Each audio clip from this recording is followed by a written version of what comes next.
Hola, muy buenos días. Bienvenidos a nuestra clase número 7 correspondiente al día miércoles 7 de abril.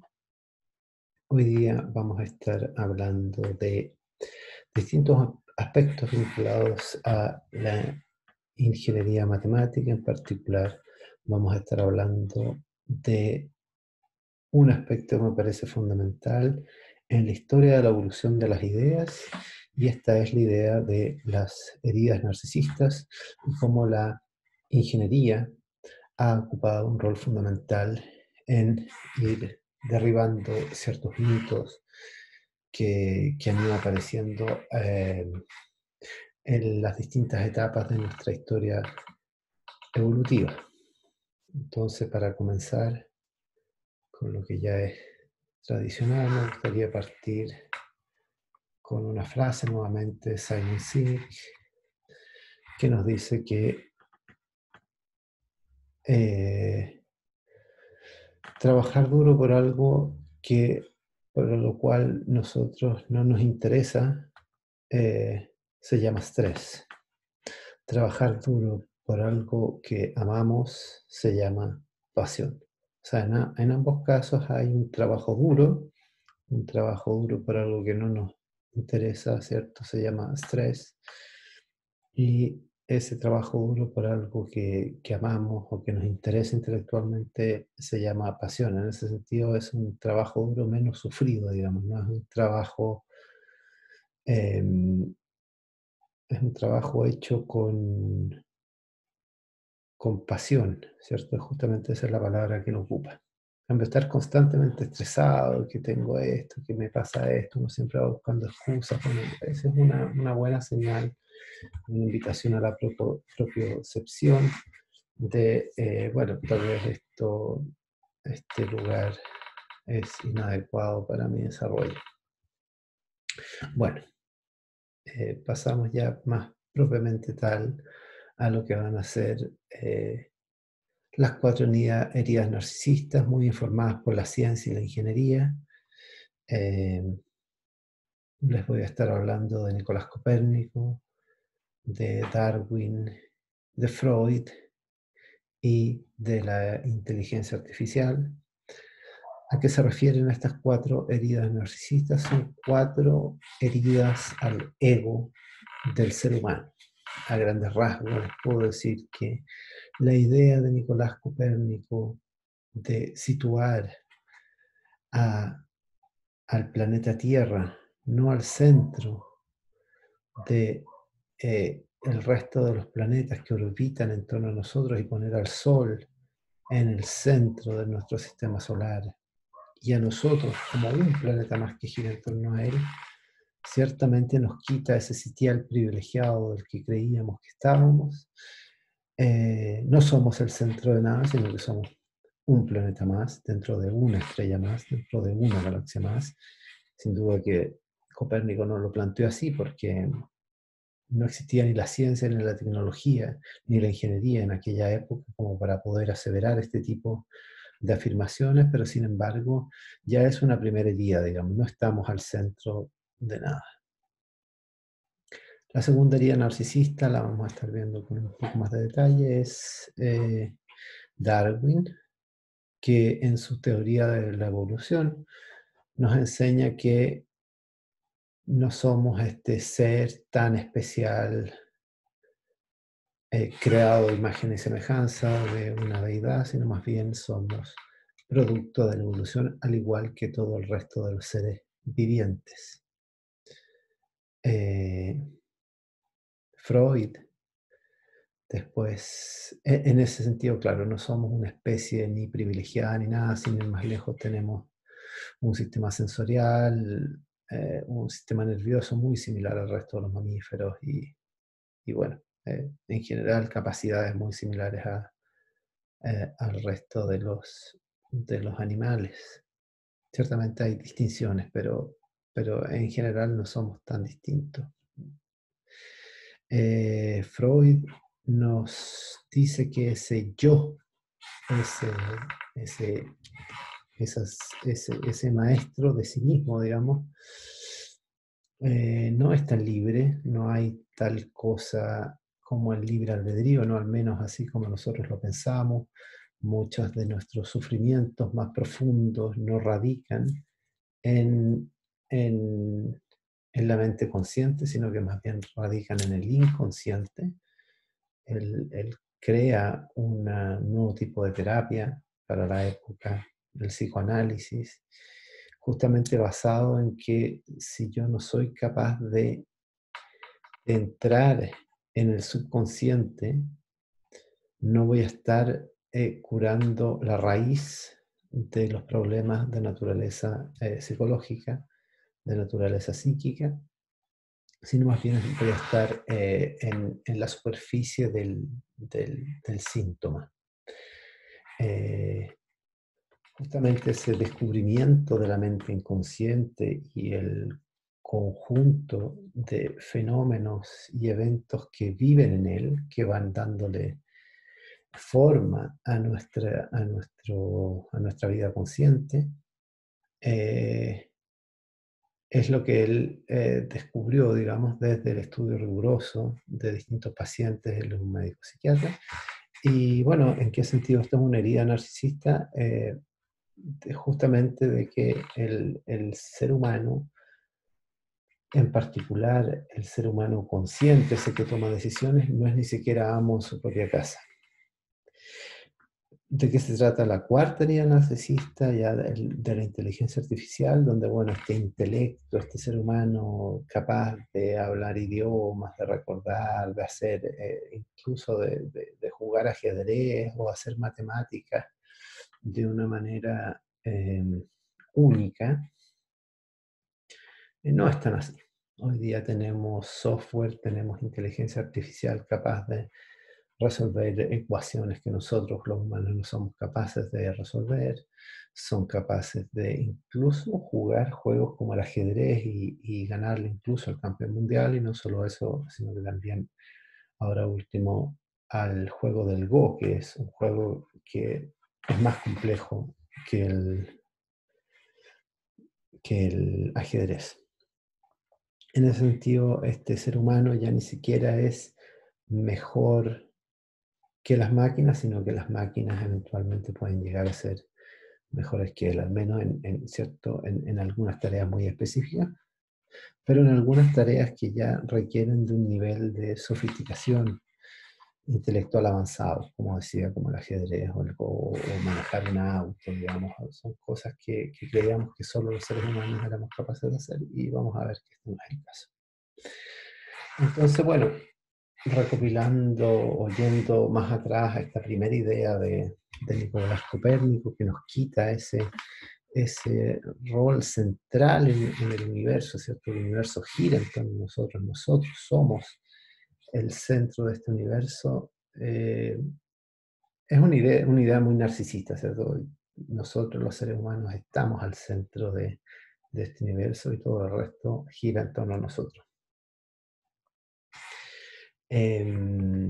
Bueno, distintas observaciones astronómicas dan cuenta de que este no es el caso, no es el planeta Tierra al centro y los distintos planetas, incluso el Sol, girando alrededor de nosotros, que es esta perspectiva geocéntrica, o sea, la Tierra al centro del universo, sino más bien es lo que vemos a la derecha de la pantalla, es el Sol, nuestra estrella, y los planetas del sistema solar, ¿cierto? Mercurio, Venus, Tierra, Marte, Júpiter, Saturno, Urano, Neptuno, girando en torno a él.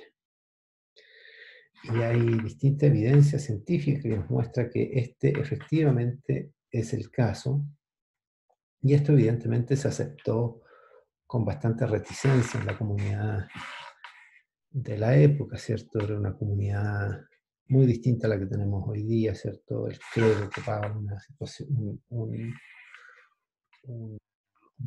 un sitial muy privilegiado dentro de la estructura social de las sociedades, al menos europeas. Eh, Evidentemente, distintas instituciones tomaron esto desde reprimieron un poco este saber, ¿cierto? Bien conocida la historia de Galileo, que lo obligan a retractarse de, de haber publicado o sea, darle un cierto soporte a este tipo de ideas.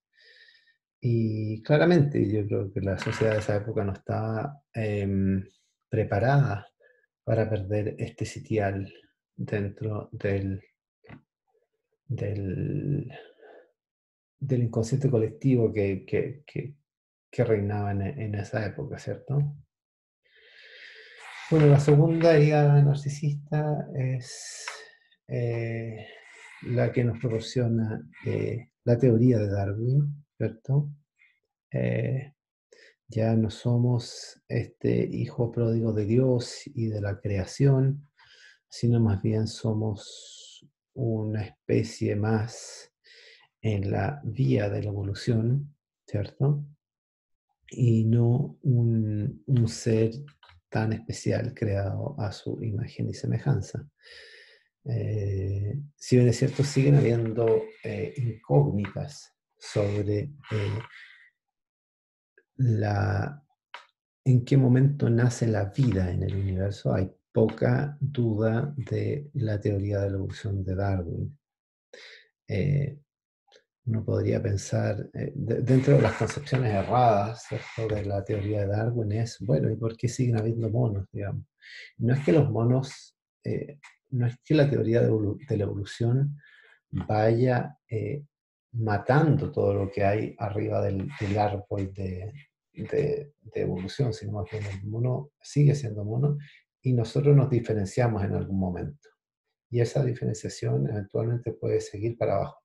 La, Normalmente las evoluciones toman cientos de millones de años, eventualmente miles de millones de años, y ya sabemos que nuestro planeta, nuestro universo, existe desde esos horizontes temporales. Entonces, hoy día hay evidencia científica, hay un mecanismo, ya sabemos que el ADN también va cambiando, va mutando de generación en generación, hay ciertos aspectos que se conservan y otros van adaptándose al medio ambiente.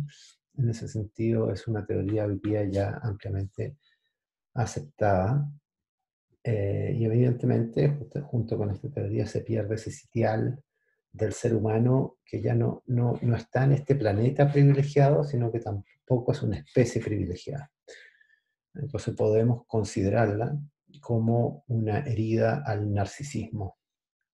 La segunda herida al narcisismo, segunda herida proporcionada por la ciencia y sin duda también por la ingeniería.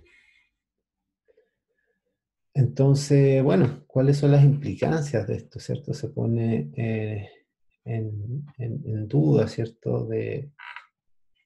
Bueno, cómo el ser humano, que es el primero en darse cuenta pues, que es capaz de hacer tanto en, en el sentido intelectual, ¿cierto? Fuimos capaces de crear un lenguaje, bueno, estuvimos discutiendo en las clases pasadas incluso una civilización, digamos que uno no conoce otra especie que haya sido capaz de crear una civilización. Eh, pero bueno, aquí hay una teoría que nos dice, bueno, que en muchos sentidos, al menos en sentido biológico, no somos distintos al resto de los animales, entonces en ese sentido tampoco estamos en una posición de superioridad, sino más bien somos uno más. Y qué bueno que el hombre es solo producto de esta evolución. ¿Cuál es la tercera la tercera herida narcisista? Es la proponida por Freud, ¿cierto? Yo les decía que esta idea se puede sintetizar como el, el, el yo no es amo de su propia casa, ¿cierto? Yo no puedo decir ni siquiera que, que este yo, digamos que es el que yo soy, ¿cierto? El que toma decisiones, el que elige, es un ser con total libre albedrío, ¿cierto? No podemos desconocer que gran parte de nuestros pensamientos vienen dados por una predisposición genética, por una predisposición social y por distintos aspectos que nos hacen en algún sentido esclavos de nuestras circunstancias. En ese sentido, uno puede incluso poner en duda el libre albedrío. ¿Yo realmente soy tan independiente como creo? ¿O eventualmente gran parte de mis pensamientos fueron influenciados por la educación que yo tuve, por el entorno en el que me crié, por mis padres, por mis profesores, por las distintas circunstancias, digamos, que se han dado en la vida? O efectivamente yo soy un tipo que en verdad mi pensamiento es mío y yo me siento dueño y único amo de mis decisiones. ¿Hasta qué punto yo soy capaz de tomar mis propias decisiones y definir un destino distinto para mí? ¿Cierto? Y lo que nos dice es que gran parte de nuestros deseos son inconscientes. No es que yo decida que a mí me gusta tal cosa. Muchas de esos pasan de una manera muy inconsciente, digamos. Uno puede elegir, me voy a enamorar de la persona que va a pasar aquí, la próxima en pasarse delante mío. Son procesos que ocurren en nuestro aparato psíquico y que no dependen de nuestras voluntades muchas veces, sino más bien van ocurriendo en virtud de resonancias que se dan a ese nivel más inconsciente. En ese sentido uno va encontrando un conjunto de limitantes para tomar decisiones. Aquí un ejemplo es, yo no puedo decidir al menos suicidarme ni siquiera como yo quisiera. Por ejemplo, yo no puedo aguantar la respiración. Va más allá de mi deseo voluntario de decir, quiero hacer esto, pues la misma naturaleza de tu cuerpo no te lo va a permitir. Y en ese sentido uno podría empezar a cuestionarse muchas más cosas, digamos. Uno no decide lo que sueña. Uno no decide, y esta fue la primera teoría de Freud, de qué es lo que uno se ríe. Muchas veces uno se ríe, al menos a carcajadas, de cosas que han ido quedando en el subconsciente y a través del chiste se liberan. Pero no necesariamente uno cree estar de acuerdo con lo que, conscientemente, con aquello de lo cual uno se ríe. Y eso nos va mostrando la misma naturaleza de nuestro subconsciente. Freud ocupaba justamente las subterapias para sacar, y ocupaba distintas técnicas como la libre asociación, o sea, todas esas asociaciones que yo pueda hacer de manera inmediata, lo primero que se me viene a la mente, ojalá sin el pasar por ese proceso reflexivo que,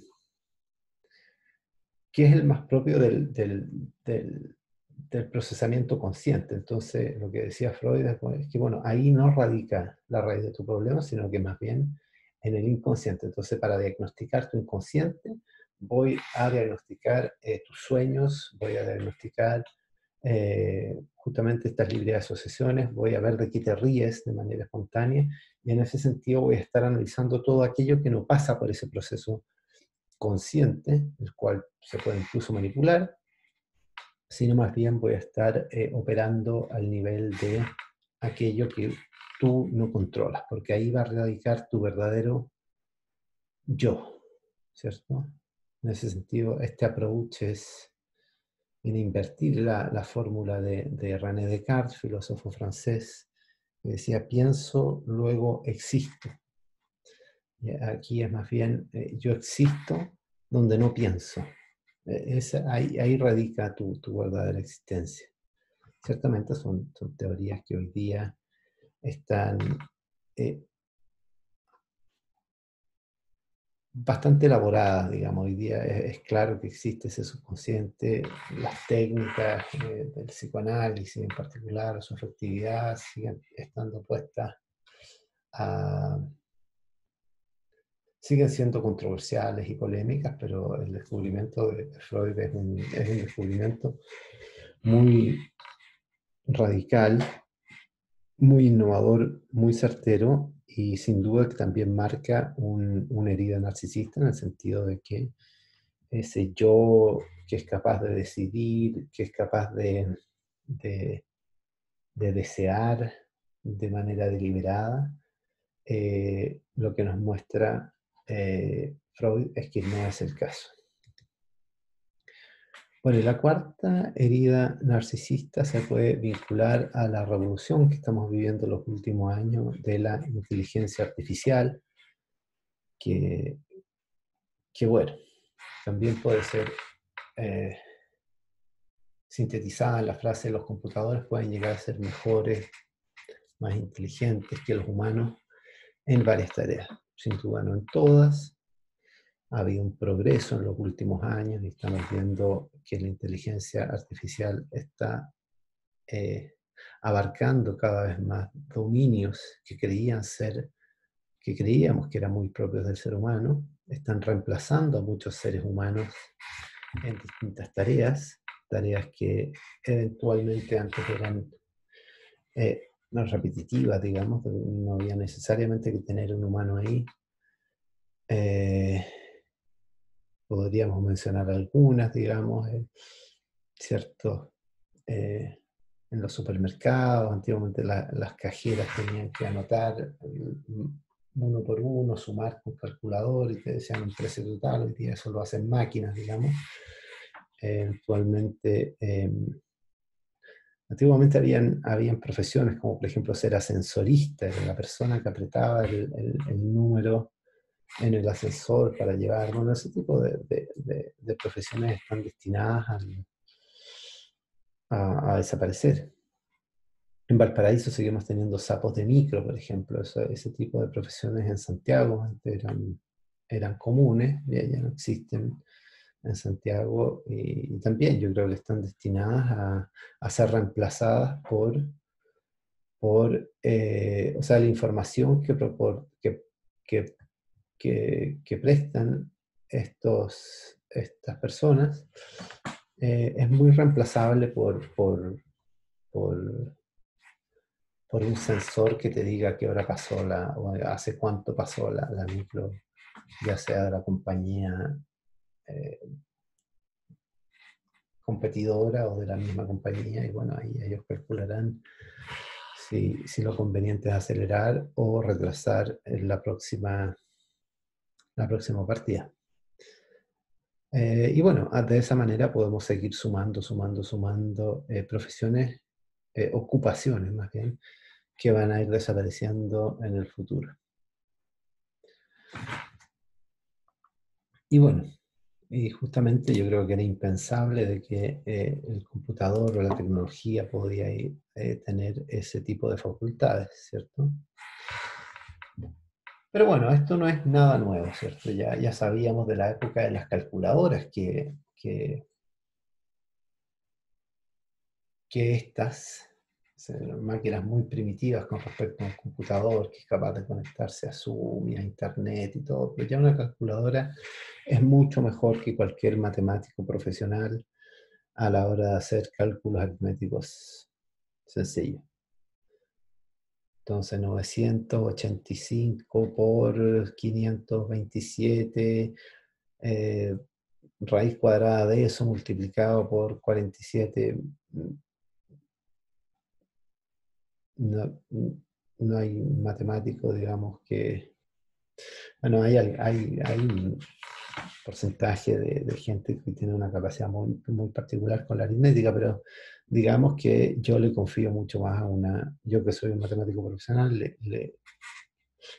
le confío mucho más a una calculadora, no solamente por la precisión. Seguramente yo intento hacer ese tipo de ecuaciones y me voy a demorar mucho y muy probablemente me equivoque, y la calculadora no se equivoca y lo hace mucho más rápido. Entonces, bueno, eso se ha ido sofisticando con el paso del tiempo. Ya no son solo ecuaciones o cálculos sencillos aritméticos, sino que ya son ecuaciones ya mucho más complicadas, ecuaciones diferenciales se pueden resolver con distintos software, en particular software como Wolfram Alpha, MATLAB, matemática, Python, por nombrar algunos, ya son capaces de resolver ecuaciones que hasta hace un par de años sentíamos que era imposible que una máquina pueda resolver, ¿cierto? ¿Para qué decir derivadas, integrales, hoy día incluso ecuaciones diferenciales estocásticas, con las simulaciones, y uno ve cómo evolucionan los promedios, ecuaciones diferenciales parciales, estadística avanzada, análisis de regresiones, predicciones, y todo eso lo hacen hoy los computadores. En ese sentido, ya sabíamos que los computadores eran mucho mejor que nosotros para resolver para resolver cálculos aritméticos y algunas ecuaciones y algunas y matemáticas más o menos avanzadas.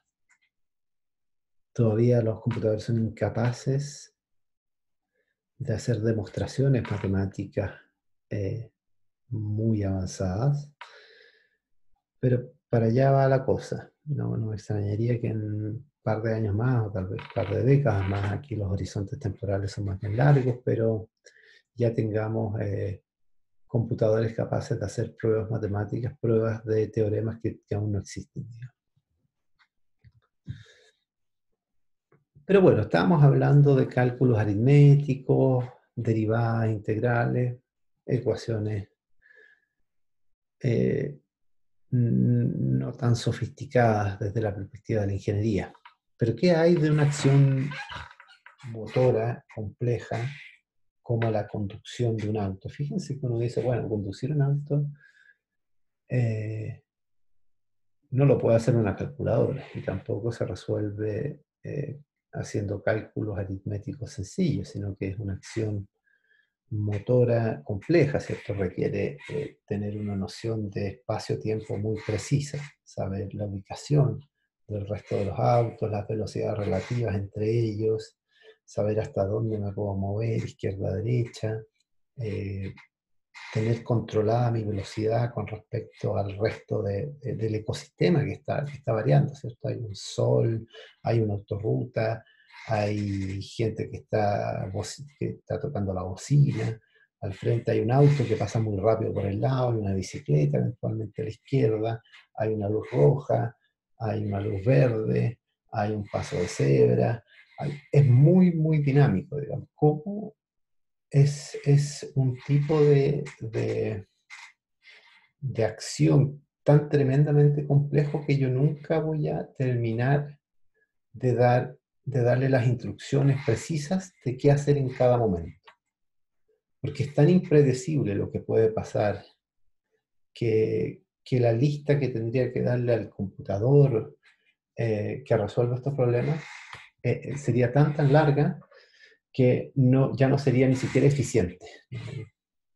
Si yo le pongo una lista de 4.000 cosas o de 40.000 millones de cosas que tiene que estar pendiente el conductor, no podría actuar rápido porque tendría que estar pendiente de todo eso al mismo tiempo. Entonces, ¿cómo logra un computador o una inteligencia artificial, digamos, ya más corporizada dentro del vehículo, ser capaz de conducir un auto de una manera que sea más segura y más eficiente de lo que lo podría hacer un ser humano? Bueno, estos son problemas muy complejos, ¿cierto?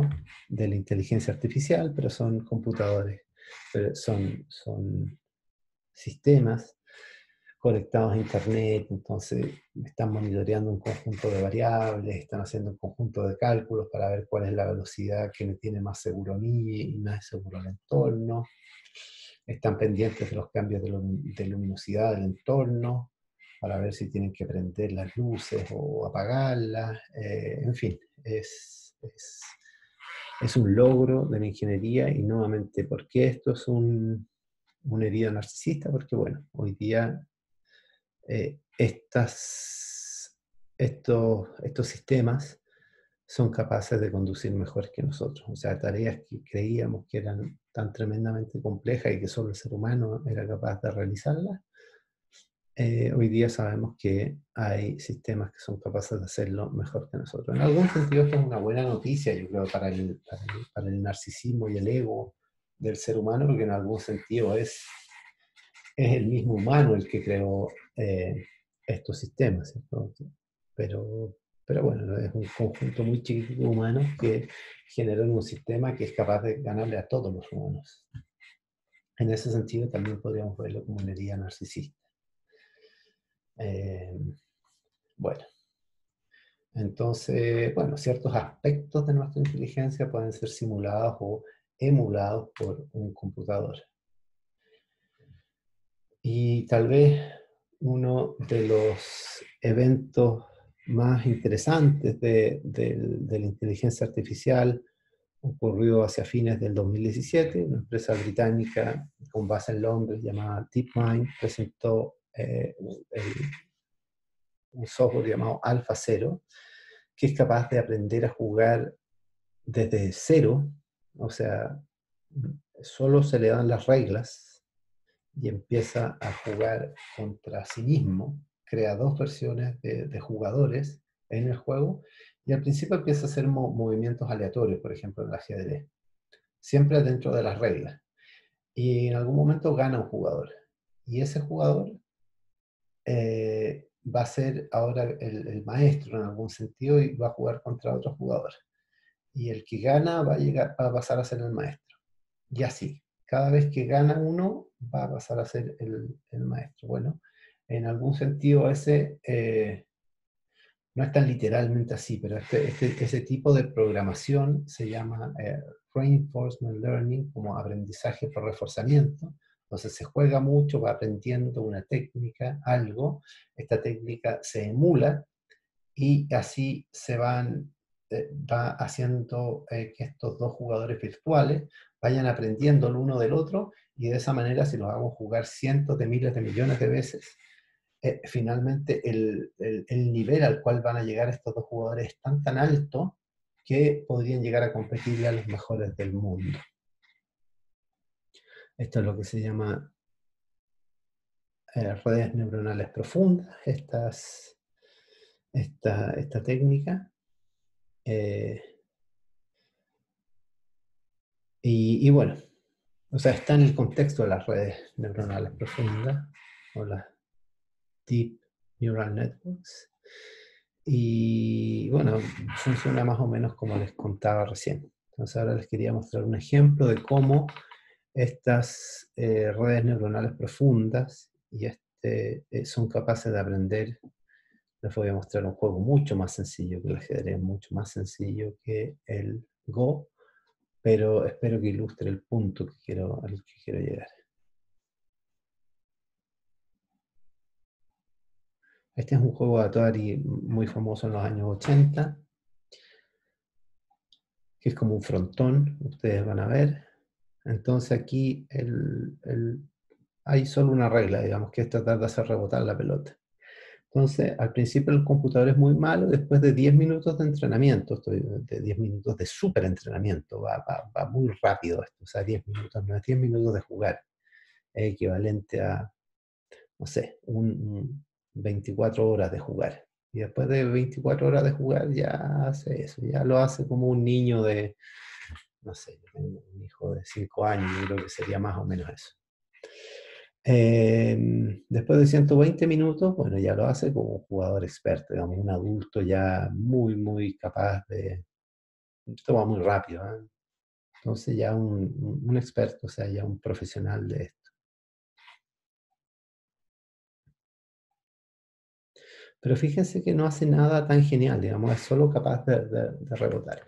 Y fíjense lo que pasa aquí, hay una magia, cuando yo lo dejo entrenar por 240 minutos.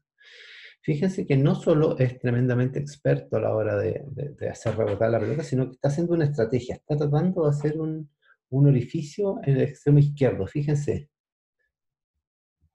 Ya, y básicamente ese es el tipo de cosas que son capaces de hacer las redes neuronales profundas eh, o sea, ya no solo es reactivo a la hora de, bueno, si mi único objetivo es hacer más puntos, voy a hacerlo de tal manera de no perder nunca, entonces me voy a volver muy hábil a la hora de moverme a la izquierda y a la derecha con esta barrita, sino que ya soy capaz de ir un paso más allá y decir, bueno, ¿cuál es la estrategia que va a maximizar mi beneficio con un mínimo nivel de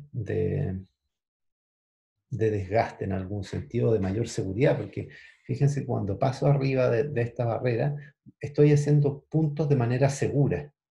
Siempre que hay un rebote, hay una pequeña posibilidad de que yo no llegue a tiempo o cualquier cosa. En cambio, esa estrategia de intentar hacer un orificio que me lleve a la parte superior del juego es una estrategia muy segura. Y esa se aprende, digamos, se aprende, pero y eso que a un niño, digamos, le costaría muy poco que alguien le diga, bueno, trata de ir haciendo esto, porque somos seres humanos, digamos, que tenemos esa capacidad cognitiva. Fue realmente una revolución darse cuenta que un algoritmo computacional era capaz de, de generar ese tipo de estrategia. Entonces, llevando esto a otro nivel, podríamos vislumbrar una inteligencia artificial capaz de generar buenas estrategias de ajedrez, de generar buenas estrategias de Go. Entonces, bueno, he estado hablando de estas 4 heridas narcisistas, heridas que nos ponen en una situación un tanto incómoda para algunos, ¿cierto? Y cabe la pena preguntarse sobre otras limitaciones que tenemos los seres humanos, ¿cierto? Ya sabemos que los seres humanos no somos tan distintos en términos de sistema nervioso que una mosca, por ejemplo. Gran parte de los descubrimientos científicos de farmacológicos, digamos, se hacen en mosca, en particular los de genética. Sabemos que tenemos potenciales de acción muy similares, neurotransmisores, canales iónicos, eh, segundos mensajeros en cascada, igual que la mosca. Entonces no somos tan distintos. Y no solo no somos tan distintos, sino que también tenemos sesgos en nuestra cognición. Que ya no se trata tanto de las heridas narcisistas, sino que más bien este intelecto que tenemos es muy frágil en muchos sentidos, ¿cierto? Ya sabemos a nivel de memoria, con la neurodegeneración, que ciertas habilidades se van perdiendo con el paso del tiempo, sino que incluso nuestra cognición es muy frágil a engañarse a sí misma. Les voy a presentar un par de ejemplos que pone Daniel Kahneman, Premio Nobel de Economía en el año 2002. Él es psicólogo, no es economista, pero es uno de los fundadores de lo que hoy día se llama el Behavioral Economics, o la economía del comportamiento, que justamente viene a romper la premisa básica de la teoría económica de que el ser humano es un ente racional que toma decisiones maximizando su beneficio. Y él nos dice, no, mira, no somos tan racionales. En ese sentido hay que poner mucho más ojo a la hora de aprender bien cómo el ser humano aprende, porque, porque justamente no es tan racional como pensamos. Les pongo un ejemplo. Este es un ejemplo de 2 pacientes, en verdad son conjuntos de pacientes, a los cuales se le aplica un procedimiento muy doloroso que es la colonoscopía, y se les pregunta minuto a minuto que ranqueen de 0 a 10 la percepción que tienen ellos del dolor del procedimiento. Entonces, este es un procedimiento que, en principio, los 2 pacientes van marcando, bueno, el nivel de dolor que van sintiendo de 0 a 10. Y fíjense que en el paciente A, el procedimiento termina de golpe en el minuto 9. Y fíjense que hasta el minuto 9, el paciente B había sufrido más o menos lo mismo, pero el procedimiento sigue, pero fíjense que al minuto, cuando termina, digamos que es un procedimiento que dura más del doble, para el paciente B, termina de una manera, termina con menos, de una manera menos brusca, digamos, termina con una percepción de nivel del dolor que va de 4, después de 3, después se quedan de 4 bueno, de 3, 2, como en 2. Y fíjense que el paciente A termina como en 6 más o menos. Entonces la pregunta aquí es, ¿quién sufrió más? Es claro que cada momento que sufrió el paciente A, el paciente B también lo sufrió. Y fíjense que desde el minuto 9, cuando el paciente A ya estaba libre de dolor, el paciente B seguía sufriendo. Entonces el paciente B objetivamente sufrió más que el paciente A, objetivamente. No hay duda. Sin embargo, si uno le pregunta meses después, fíjense que más o menos hasta el minuto 10, más o menos habían sufrido lo mismo, entonces el paciente B sufre todo eso de más que el paciente A no sufre. Pero bueno, ¿qué es lo que sucede con estos pacientes si uno les pregunta semanas después o días después quién sufrió más? Sorprendentemente, los pacientes tipo B, digamos, reportan sistemáticamente que ellos sufrieron menos eh, con respecto a los pacientes tipo A. Bueno, ¿cómo se explica esto? Bueno, básicamente uno les pregunta, ciertamente los del grupo A no conocen a los del grupo B, entonces, bueno, ¿cómo uno puede hacer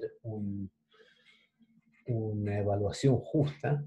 Uno les pregunta, bueno, ¿cuál es la voluntad de volver a hacer esto? Digamos, evidentemente uno va a decir, no, pero ¿hasta qué punto uno podría llegar a hacer esto? Los pacientes tipo A, de ninguna manera, nunca más. Y los B, bueno, sí, puede ser. Pero ¿cómo si, en verdad, objetivamente sufrieron más? Bueno, justamente es nuestra mente, como opera, eh, nos muestra aquí que básicamente no opera calculando el área bajo la curva del quien sufrió más o menos, sino que es fundamental el momento final de una experiencia. Y eso es lo que nos dice Daniel Kahneman. ¿Y cuál es el momento final de esta experiencia? La experiencia tipo A termina muy mal. El tipo estaba sufriendo mucho, ¡pum! Y termina ahí. En cambio, el paciente B termina de una manera más suave. Y eso va a ser del recuerdo de nuestra experiencia una experiencia mucho más placentera. Entonces, ¿por qué se llama Behavioral Economics, esto que descubrió, y por qué este tipo de conocimiento se ha ocupado básicamente tanto en marketing y en el mercado y ha revolucionado los mercados? Básicamente ustedes pueden ver que muchos servicios tipo turismo van a intentar terminar muy bien. Puede que la experiencia del viaje no sea tan buena, pero al final van a hacer algo y uno se va a quedar con esa imagen de que la experiencia fue muy buena. Se ocupa incluso en los gobiernos, digamos, los gobiernos suelen terminar muy bien. De una u otra forma los políticos se la arreglan para tirar lo mejor de su gobernanza hacia el final, para quedar con esta idea de que, bueno, siempre tal tipo lo hizo bien de aquí para atrás, siendo que eventualmente quizás no lo hizo bien. En fin, entonces, bueno, Daniel Kahneman nos dice que hay esencialmente dos tipos de sistemas, uno que es rápido, que 2 más 2, 4, que es automático, no es un proceso reflexivo, es más propenso a errores, y es de las decisiones del día a día, y un sistema 2 que es lento, es más consciente, requiere esfuerzo, es el que ocupamos para tomar decisiones complejas de análisis y evaluación, y es mucho más confiable. Si les pongo, por ejemplo, este problema matemático, un bate y una pelota de béisbol cuestan $1.10. Y les digo, el bate cuesta $1 más que la bola. ¿Cuánto cuesta la bola? Una respuesta tipo 1 diría, bueno, el básquet cuesta $1 más que la bola cuesta 10 y el bate cuesta 1, ¿cierto? Y esa respuesta está mala. La respuesta correcta es que la bola cuesta 5 céntimos y el bate cuesta $1 más, entonces 1,05 y 0,5 más 1,05 es 1,10. Pero este ejercicio se lo hicieron a los estudiantes graduados de Harvard en matemática, en derecho, y lo hacían tan mal como el resto de la población, digamos. Entonces eso quiere decir de que gran parte de estas decisiones también las tomamos con ese sistema 1, digamos, que es el más rápido. Y gran parte decía, bueno, pero uno supondría, digamos, que estos graduados de las grandes universidades son capaces de resolver este problema, pero no. Lo que nos dice Daniel Kahneman, que incluso independiente de nuestro nivel de educación, este sistema 1 a veces trata de entrar donde no le corresponde, digamos, para tomar decisiones rápidas de problemas que creemos que son fáciles, pero eventualmente no lo son. Y no es que este problema no sea sencillo, sino que se plantea de una forma que nos hace engañarnos. Entonces, intente determinar tan rápido como pueda si el argumento es lógicamente válido. La conclusión sigue de las premisas. Todas las rosas son flores. Algunas flores marchitan rápidamente, por lo tanto, algunas rosas marchitan rápidamente. ¿Verdadero o falso? Se los dejo. En un lago hay un área de nenúfares. Todos los días el área duplica su tamaño. Si toma 48 días para el área cubrir todo el lago, ¿cuánto tiempo tomaría el área para cubrir la mitad del lago? 24 días, que es la mitad de 48 o 47. Este problema se parece un poco al problema que les planteé a unas clases atrás sobre el doblar una hoja y llegar a la luna. También se los dejo de tarea. Tome el sexo de 6 bebés nacidos en secuencia en un hospital, uno después del otro, y considere las 3 posibles secuencias. Hombre, hombre, hombre, mujer, mujer, mujer, mujer, mujer, mujer, mujer, mujer, mujer, o hombre, mujer, hombre, hombre, mujer, hombre. ¿Las secuencias son igualmente probables o es más raro tener mujer, mujer, mujer, mujer, mujer, mujer?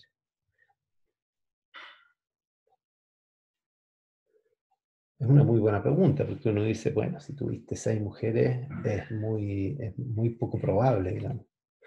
Pero básicamente, si las probabilidades son un medio y un medio de tener hombre o mujer, es tan raro tener mujer, mujer, mujer, mujer, mujer, mujer, como tener hombre, hombre, hombre, mujer, mujer, mujer. Es igualmente de probable, digamos. Son todas secuencias únicas en algún sentido. Yo puedo listar todas las secuencias de 6 dígitos conformados por H y M y esas secuencias ponerlas en una urna y es tan improbable sacar H, H, H, M, M, M que sacar 6 veces consecutivas M. Son todos una bolita más dentro de la urna.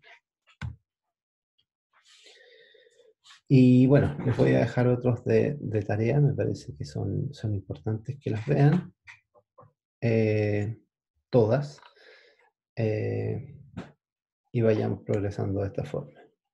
Hay otro sesgo de la cognición, y este es el último, y con esto termino, que es lo que se llama la ley de los números pequeños, que es que muchas veces pensamos que una muestra pequeña, basada en nuestra experiencia, es representativa de una realidad más grande.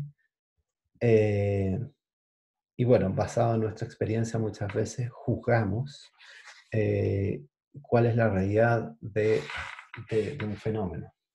Por ejemplo, decir que no, es que yo conozco 3 personas que son colorinas y son todos muy irresponsables, por decirlo de una forma. Entonces, no, son todos irresponsables. Los colorines son todos irresponsables. O los políticos de izquierda son todos tantos. O los políticos de derecha son todos tantos. O los abogados son tantos. o los ingenieros son tantos, claro, porque yo conozco 4 ingenieros y los 4 son así. Eh, y así, digamos, es una tendencia, pareciera natural, de nuestra psique, intentar generalizar situaciones basadas en nuestra experiencia o en una cantidad de una muestra que no es suficientemente significativa. Por ejemplo, decir que los haitianos son así o asá, ¿no? Porque yo conozco muchos haitianos que han llegado a Chile en los últimos años. Pero ojo, que han llegado efectivamente muchos haitianos, pero la mayoría son hombres, la mayoría son jóvenes. Entonces podemos hacer, y la mayoría evidentemente, claro, vienen con una disposición al trabajo que tal vez es distinta del resto de los haitianos, tienen un perfil psicológico también, que es el perfil psicológico necesario para arriesgar tanto viniendo para acá. Una resiliencia psicológica muy grande, digamos. Entonces yo no puedo hablar de los haitianos basado en que a Chile han llegado muchos haitianos. Claro, han llegado muchos, pero con un perfil muy similar entre ellos. Entonces yo puedo hablar de un ciudadano promedio de la República de Haití, no estoy hablando basado en mi muestra. La muestra es significativa con respecto a toda la población de Haití. Estoy tomando niños, estoy tomando ancianos, estoy tomando gente de todas las edades, eh, bueno, no es el caso. Del mismo modo, tal vez cuando hablo mal de los abogados, tal vez estoy hablando de un tipo de abogado, de esos que salen en la tele defendiendo a un tipo de personas, pero bueno, es una profesión compleja, digamos, que tiene distintos profesionales haciendo distintas cosas, algunos trabajando en derechos humanos, otros tratando de mejorar las condiciones de los privados de libertad, otros trabajando qué sé yo, en el Senado, tratando de hacer proyectos que defiendan a un tipo de la población u otra. Y evidentemente que hay otros que intentarán hacer lo suyo, y en la ingeniería exactamente lo mismo. No todos están intentando de manera eh, inmoral de sacar más dinero de- de los clientes, sino más bien hay muchos también que están intentando hacer otras cosas para el progreso de la humanidad, para el progreso de la civilización. Entonces, en este sentido también hay que darse cuenta de nuestros límites, ¿cierto? Nuestros límites cognitivos como especie, nuestros sesgos, nuestro lugar en el universo, ¿cierto? Como con todas estas historias, digamos, nuestra posición actual sobre nuestra percepción de cómo somos como especie y nuestras limitaciones. Bueno, con eso termino la clase de hoy. Les agradezco mucho la atención. Muchas gracias.